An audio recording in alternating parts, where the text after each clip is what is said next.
Cool. So, hi everyone. Welcome to the At-Pace Brindis live stream. I think this is an exciting part because we are about to introduce a very exciting offering that we are bringing together jointly. And I have great pleasure in hosting Fred. Fred Copestake is the author of many books and got a wealth of experience. And he's going to come and talk to us today about this exciting offering of the Sales Academy. So welcome, Fred. And without further ado, the floor is yours. Brilliant. No, thank you. Thank you so much. So what I'm going to do, I'm actually going to share some slides, which is a bit different for me. I don't usually use them on this kind of thing. As you can see, I'm in a studio here and I like to set up with a flip chart and try to keep the whole thing like a classroom. But for the sake of this, to keep things crisp, to keep it moving, I'm going to share some slides. Now, just because I'm sharing slides doesn't mean people don't have to think. I am going to ask questions. The questions are very deliberate. They're all about helping people just to consider what I'm talking about and what it really means to them. So again, all these things, the more you engage, the more you get out of them. So yeah, just to introduce myself, my name is Fred Copestake, founder of Brindis Sales Training Consultancy. Over the last 23 years, I've traveled around the world 14 times, worked in over 36 countries, trained over 10,000 salespeople. And it's whilst doing this where I have had a lot of fun. I've also managed to really spot what are the challenges that many salespeople have. And that's why I wrote my first book, Selling Through Partnering Skills.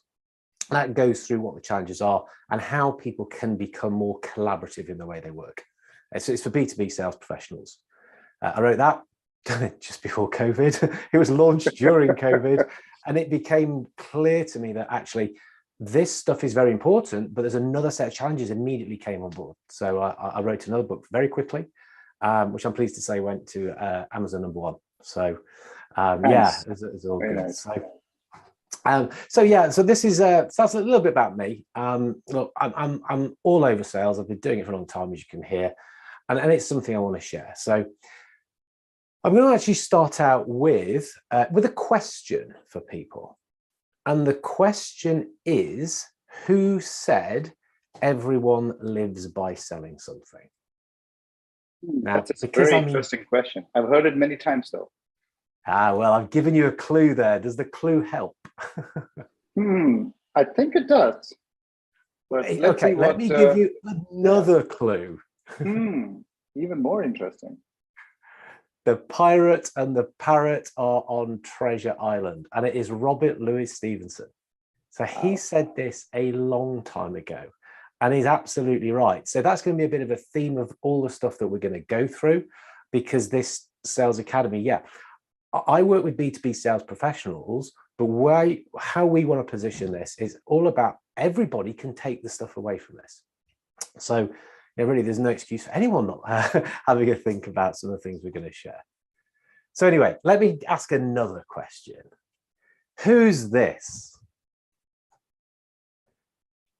Who is this? That's easy peasy. That's Pink. Of course it's Pink. Phenomenal singer. Probably the best concert I've ever been to be honest.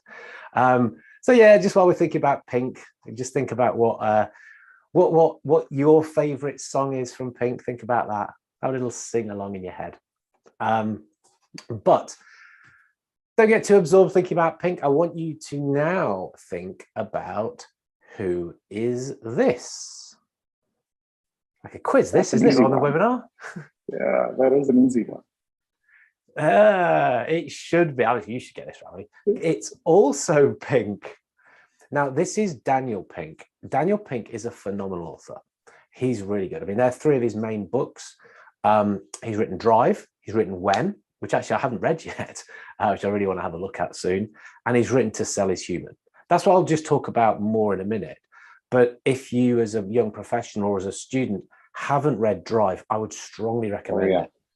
It talks about motivation. And where you're probably learning a lot about sort of the traditional motivational theories, the old Hertzberg, Maslow, all that good stuff, which kind of makes sense. This takes it down a different route.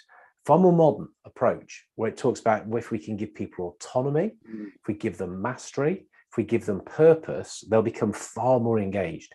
We tap into intrinsic motivation. Hey, I could talk about this one all day, but look, we're here. This is so close to the whole ikigai concept, and I think that's a very, very key part of this piece as well. I love that. I think the autonomy, mastery, and purpose are really three pieces. And when you overlay the ikigai on it, I think it becomes really, really powerful. But this is so awesome. That's honestly, let's just cancel the webinar and talk about this one instead. No, seriously, but that's kind of what I would really encourage people to look at after we've had a bit of a think about to sell is human. So in the book, without trying to spoil it, because I would encourage people to read this as well, he does talk about the fact that everybody is in sales. Everybody, to some way, shape, or form, is using sales skills. Though I think it's about 1 in 10 people might have a sales professional career, nearly everybody else are using the skills that salespeople use. So persuading, convincing, influencing, we're all doing this stuff all the time. So many different professions will be doing this. And when we think about what we're doing when we're training salespeople to do this, we're talking about communication skills, negotiating skills, problem solving, creative thinking, rapport building, relationship management, conflict management. All of these things are key. So again, another little question. If you could only pick one of those, what would it be and why? Always find it fascinating if people are thinking. It's a really difficult one though, Fred. I mean, if you ask me to pick one, yeah. Maybe influencing? It is. I know, on the right-hand side, communication, negotiation, problem solving, creative thinking. I actually asked someone this the other day and they said negotiation. I went, okay, interesting. Is well, negotiation involves all the others anyway. Whoa, you're too smart. You're too smart. But look, we don't pick one. We're going to pick all of these. That's the point of this whole academy. We're going to talk about all this stuff. But before we do that, again, I often find it interesting to ask people, if you could pick one word that comes to mind when you think about sales, what is it? One word that comes to mind when we think about sales. It's really interesting when we ask people this, particularly those not involved in a sales role, because you get words like sleazy, cheating, slimy, snaky. Pushy. It's like, oh, okay, this stuff isn't very good. but I know where it comes from. Right? It comes, partly from the snake oil salespeople. So yeah, but back in the day when the Chinese immigrants went to the States to build the railroads, they brought snake oil, and so some very unethical people jumped on this. They peddled it as cure for all evils, and it kind of still sticks, that reputation. That's in the 1890s, But I don't think we helped ourselves in the 1980s, where the whole kind of greed is good concept came out, Gordon Gekko, Wall Street type stuff. And there were some weird sales practices there. But what I want to do is just take people on a very quick whistle-stop tour of how professional selling has developed over the last few decades, and how some of these things we can take and we can use in a really professional way. Sales is a profession. Sales has got a lot involved in it, as we've seen. And if you look at each of these decades, each of these eras, there were different things where the focus was. And of course, we've got the beauty now to look back at that and take the stuff that works. So, well, actually, that still works. That's still good. Still going to use some of this. Interestingly, I think that these reflect the era. So what you see in the way that sales was developing, it was kind of how people at the time were thinking. So if you look in the 50s post-war, it's all about rebuilding. It's about becoming more effective, more efficient. So the sales was all about process, as so many other things were. Good, tried and tested methods to do things better. So people are looking at selling, they're thinking, okay, if we do this time and time again, if we use this methodology, we can get better at what we're trying to achieve. So absolutely, now we use methods, we use structures, we use processes to help people just be on track and do the right thing. Makes a lot of sense. In the 60s, here we see, for me, it's this era of psychedelia, the flower power, this fascination with the mind.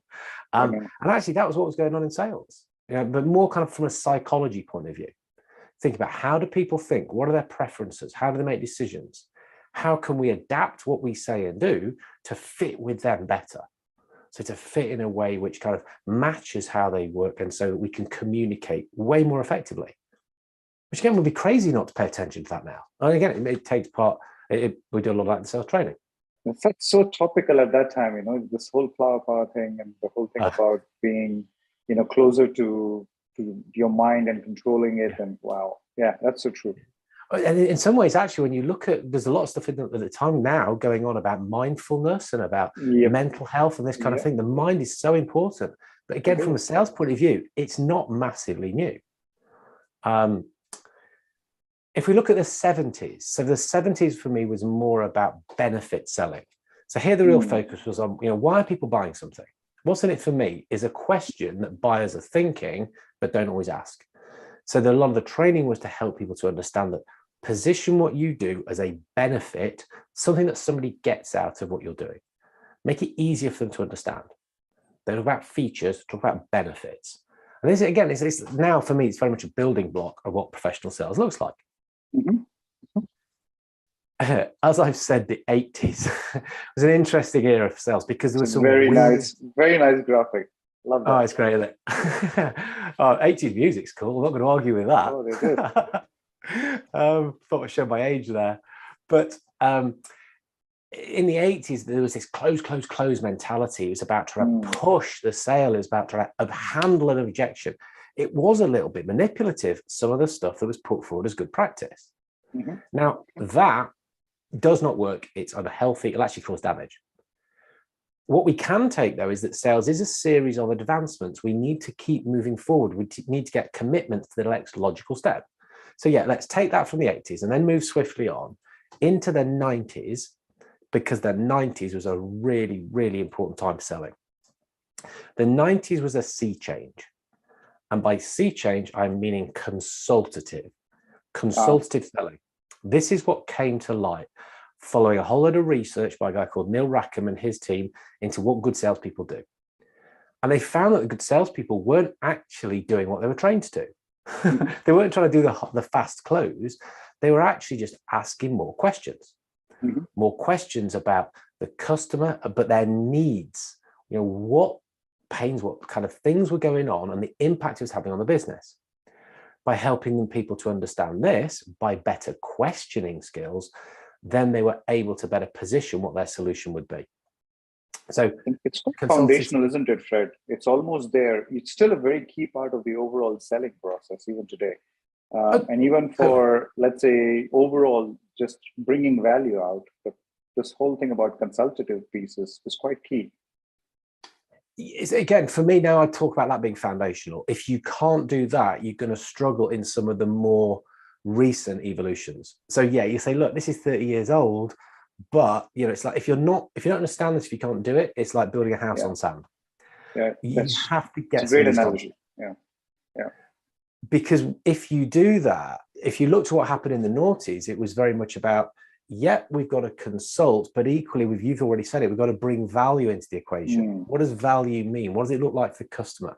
How do we make sure that we understand that with them?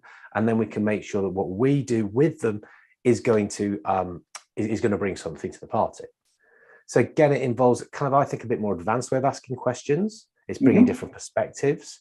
It's sharing insight. It's doing things which kind of elevate that conversation and elevate the salesperson that can do that. So good salespeople, as you can start to hear, have to be pretty accomplished in a number of things. And what I was talking about, because I've trained in the noughties and the tens.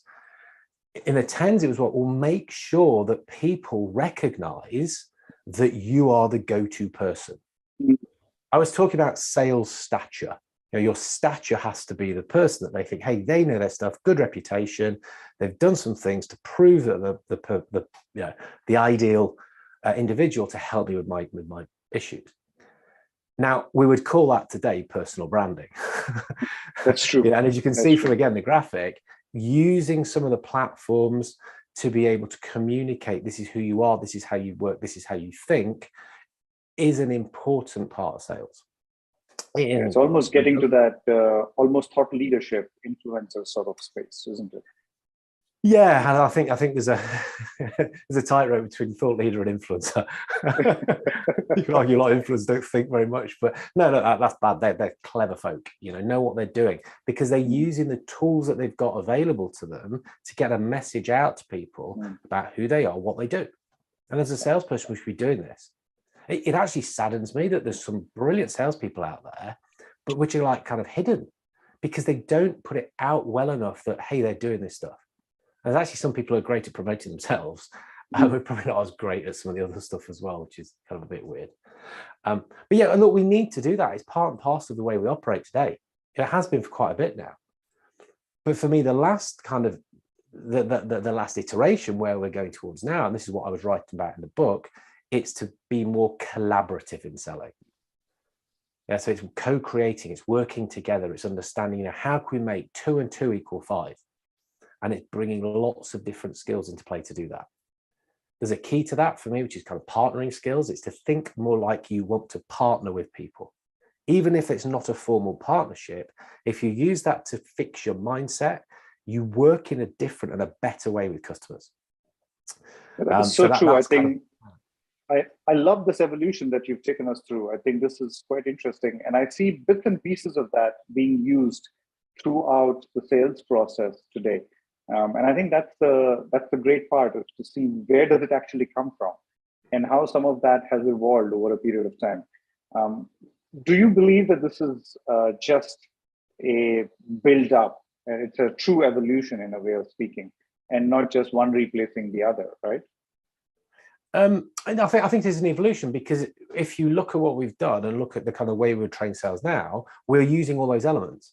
What I essentially did in the book is I said, okay, on one hand, we've got all of these things which have gone on before.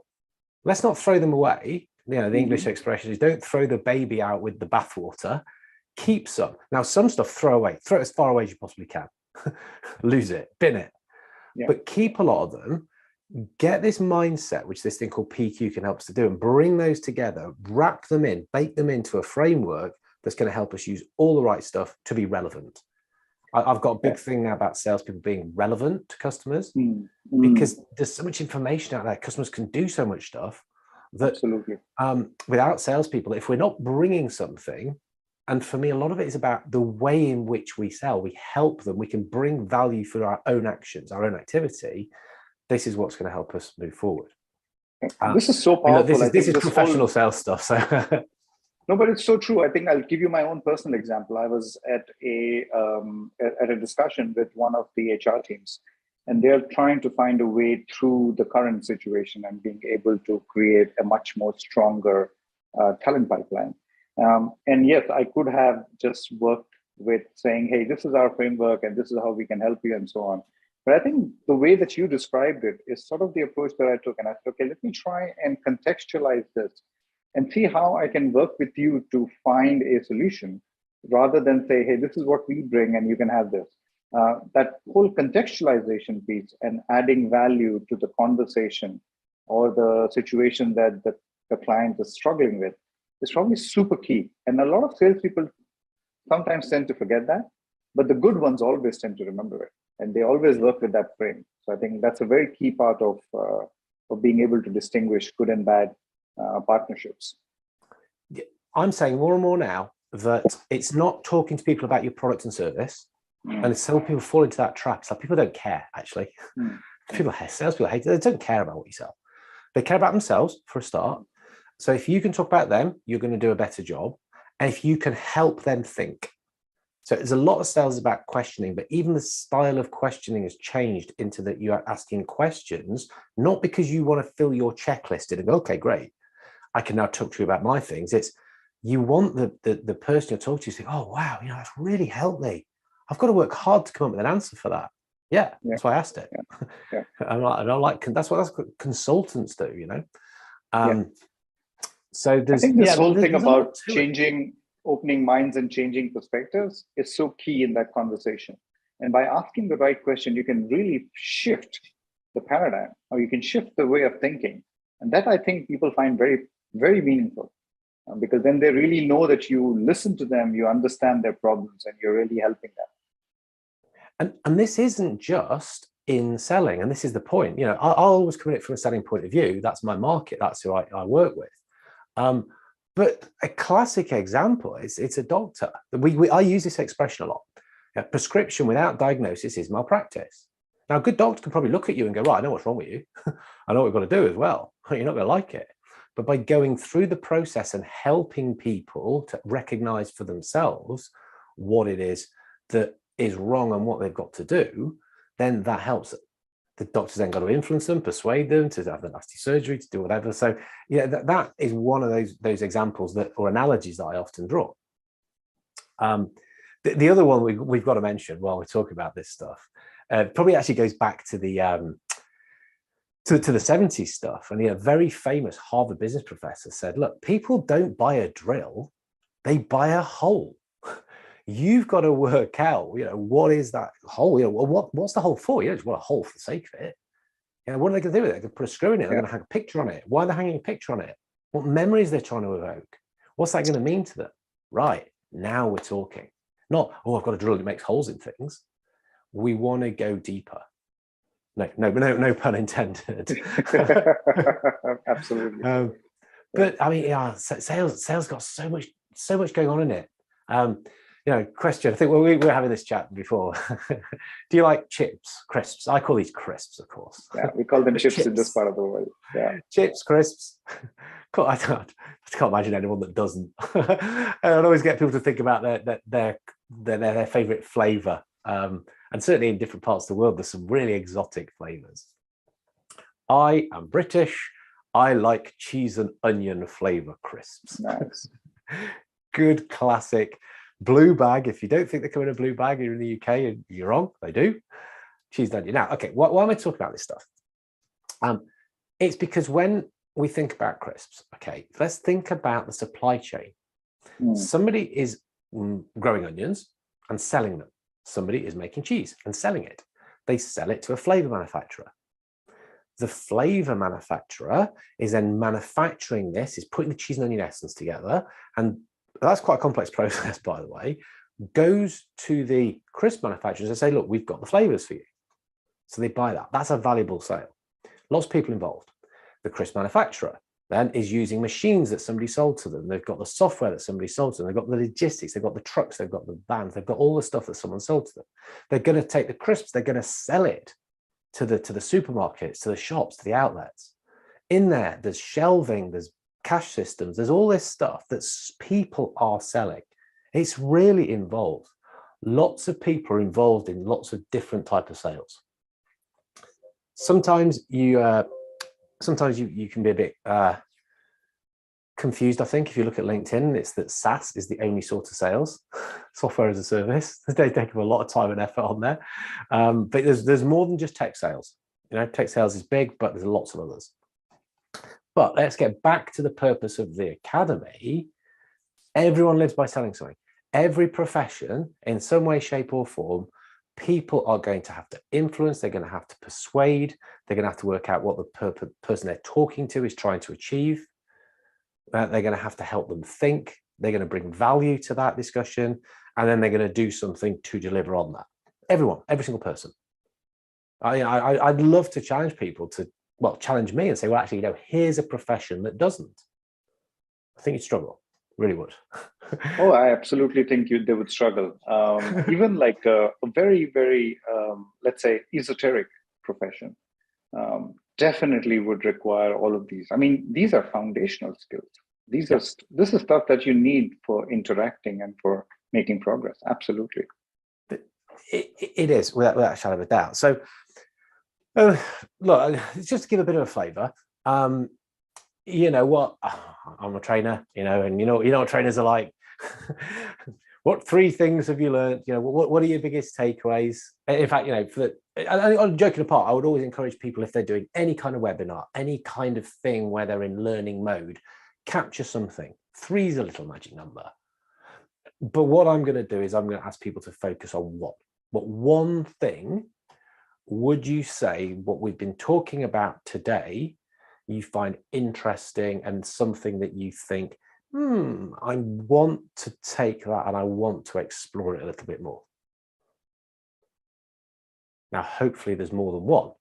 Yeah, and if this has just started to whet the appetite, and yeah, I've been talking about professional sales, but what we're doing in the Student Sales Academy is taking the things that I've been talking about and making sure everybody who is living by selling something can take this stuff away. That's what we want to do with that. So there's a number of sessions within that, and people can look at these on a different level. There's different kind of ways you can look at it. It's broken down to kind of 6 main parts. Of course, an introduction, but then we'll talk about why sales skills. So why do you need to consider this? What are those skills? So even just those first 2 sections, the why and the what, will be valuable to anybody going into any kind of career, any kind of profession. If you're going into commercial career, then the next session is designed for that. So it's just taking them a little bit and saying, okay, you're going to a business, you're going to a more corporate environment or commercial environment. And some people might say, hey, I want to be a sales professional. You can earn a lot of money in sales. You can actually have a lot of fun as well. And if you're a curious person, if you're a curious mindset, you are built for selling and you'll love it because you get paid to talk to people and ask questions. Great. Well, that's a really nice way to make money. Isn't it just? What you get, talk to people, ask questions, and then try to help them, serve them. Brilliant. That's why I like it so much. So yeah, just focusing in on some of those sales skills. The things where we've got modules around all of those. We do need to talk about communication. Listening technically is part of communication, but it is such a key area. We're giving it its own little module. We're going to talk about collaboration. But again, that's that modern take on selling. Again, people will use that in lots of different ways, different professions. Problem solving, another area we want to have a look at. Salespeople need to solve problems. I need to do that creatively. And negotiation, big part. Technically, it's a separate process, but we're going to put it in there as a sales skill because, again, it's about how to deal with conflict and how to sort of make sure we come out with win-win situations. So we'll talk a little bit about persuasion, persuasive skills, ethically. Actually, don't tell anyone. You could look at that and use some of the stuff unethically, but that's true. No one would do that, of course. No, so we talk about ethic, persuasion, a bit about motivation, self-motivating, and then feedback. Feedback's a really important area as well. So we've picked those out as things where we can just have a little bit of a look at that. That's what the thing is designed to help you with. Yeah. If you just take a pause here, I think one of the things that I always enjoyed about our discussions so far is the fact that it's always been about not just skills that help you sell, but also skills that help you become better at your job. A lot of this is relevant to professionals, irrespective of what kind of profession you're in. So you may not be a core salesperson. And so these are skills, like you say, are life skills, and they have a lot of value. So I think I really encourage everyone to have a check out on these. I think these are very, very crucial to create the skill stacks. Yeah, I mean, the way you, again, it's a challenger mode, you can look at it and go, okay, I'm going to go to a job that I don't need to communicate with anybody. Okay, fine. You probably don't need to look at that then. I don't need to listen to people.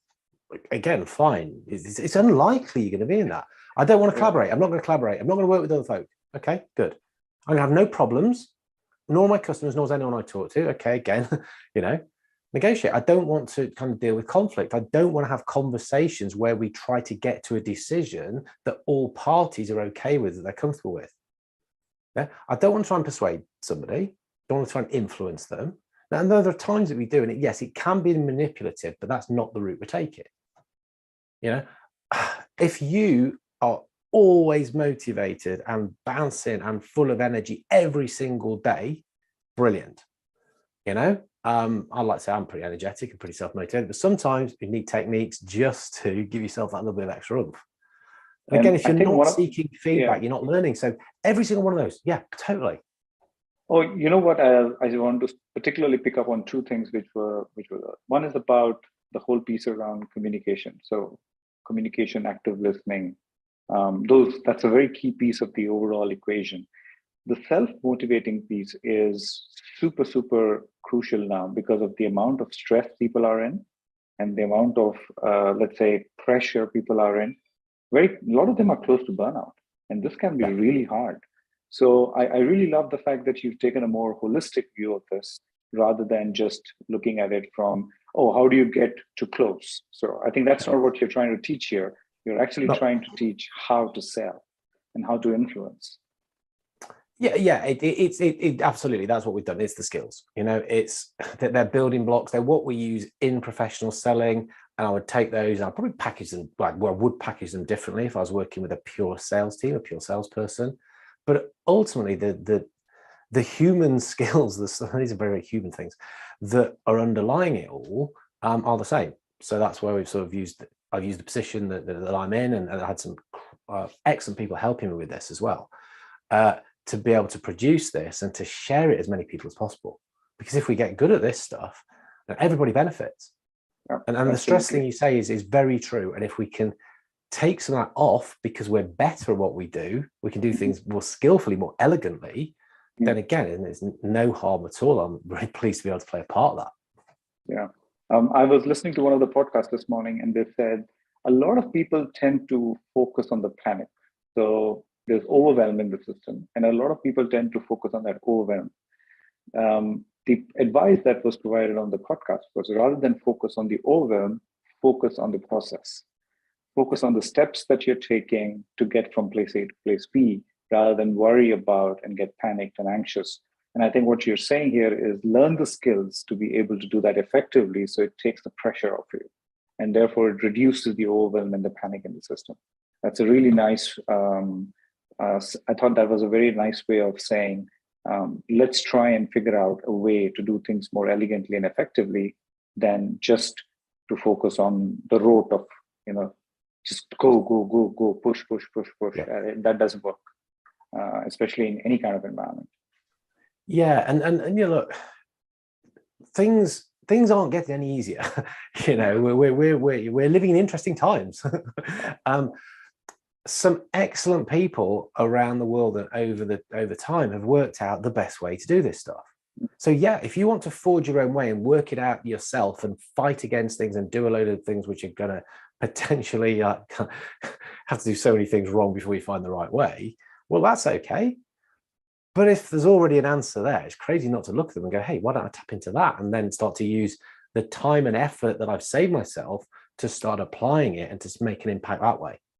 Absolutely. That's how I kind of look at this sort of stuff. Absolutely. Some people will try and chart their own course. They'll end up where we already are, but it's fine. So look, if we can save people some time and effort with this, then great. Brilliant. So how can people really access the program, Fred? So accessing the program is go to that website. It's go to the AtPace website. If I just need to go backwards there, which we can drop a link in, I'm sure, with this. Yeah. There are a bunch of different options as well that people can tap into. Awesome. So we want to make it as accessible as possible. So just a basic course is an option. But what we want to do is also bring this live element to it. So as you can see, I'm set up here and I'll have the flip chart out at some stage, and we'll go through some of the key elements. And so every couple of weeks, we'll look at a core piece and kind of have a little masterclass, a webinar, a session around that, kind of on a cyclical basis. So if you miss one, you'll come back. We'll cover the subject again, probably in a slightly different way, because I've met myself and I know how I tend to present things. I'll sort of have the core, but something else will catch my attention. And because we want to get the interaction going in it, if there's a great question and we end up going down that route, it could well be a different session, even though it's the same. If that makes sense. No, it does. I've got a number planned already. Yeah. One of the things about live streams, which I really love, is the fact that the dynamic is different every time. And so depending on the question that comes in, or depending on the kind of audience you have, you can get a variety of different tangents. And that makes it a lot more enriching. So I like that a lot. I love doing live streams. I really do, because I don't say because they're easy, it makes me sound lazy, but it's such an efficient way to get out to so many people. They're sat in the front seat, they're in the comfort of wherever they're going to do that from. So it's kind of handy, it's easy to do that. And the functionality we've got, we can look at chat, I can pick up on things, I can change stuff quickly, we can really try to make that a valuable and a fun experience in itself. So Absolutely. And you know what, I always learn from them as well, because I look at the questions people ask and I think, yes, if this is what people are asking, this is what we need to be delivering. So it's look, in true good selling style, it's win-win. Oh, absolutely. I think there's a lot that you learn as well. You're so right about that. And that's what I find very valuable to go to webinars and live streams, because you get a lot of different perspectives. So even if it's the same topic, you'll hear different comments, and that just opens some connections. So this is brilliant. Yeah. Yeah. And as you see, you know, I ask a lot of questions. I sometimes throw more in. The silly questions come into my mind. I just ask them, you know, because then we get funny answers back, and it's usually a bit of fun. So yeah, they're an important part. But you know, core course, the live streams, and just what we're doing within the course is pointing towards some other elements. So you mentioned the podcast. I do a podcast, so that's like fresh material every week. I put stuff into YouTube. I use LinkedIn a hell of a lot, so I try and. I wouldn't say I'd use something super useful every day. Sometimes it's a little bit silly. That's just to mix of things up a little bit. But again, you know, it's always trying to be giving and sharing and helping people who've got any kind of interest in sales get better at what they do.